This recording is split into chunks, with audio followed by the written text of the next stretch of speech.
Ladies and gentlemen, we live in a society that claims to believe in consent.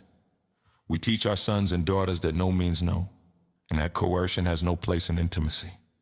We say these words with pride. We craft laws around them. We repeat them like gospel. Yet in practice, we only seem to mean them for one half of the population.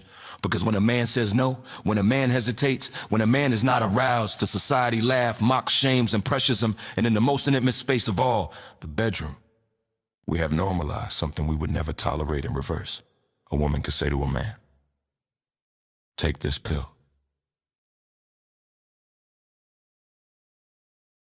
Fix yourself. Perform for me." And instead of recognizing the coercion, instead of seeing the manipulation, instead of protecting bodily autonomy, we shrug, we smirk, we call it normal.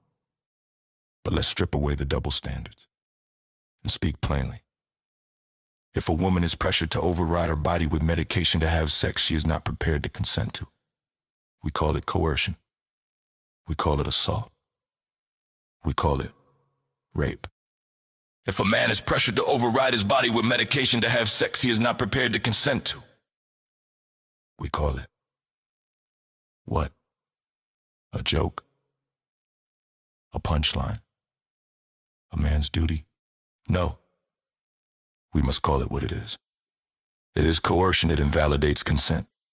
And when sex occurs, it is sexual assault.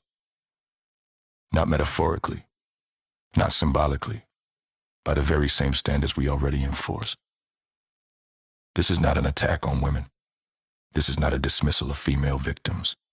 This is a demand for equality, for the idea that consent is not gendered, that bodily autonomy is not selective, and that men are not disposable machines whose refusal means nothing.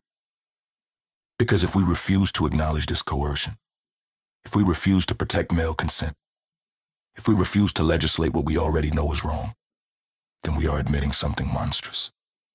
That we do not believe men deserve the same autonomy we demand for women. And if you believe in consent, not as a slogan, not as a political football, but as a moral principle, then you must accept this truth. A coerced yes is not consent, not for women, not for men, not for anyone. So we face a choice. Either we stand for equality and recognize this as sexual assault, or we accept that our so-called values of bodily autonomy are hollow. There is no middle ground. Consent matters. Autonomy matters. Men matter. And if those statements are true, then the law must reflect it. No more excuses. No more double standards.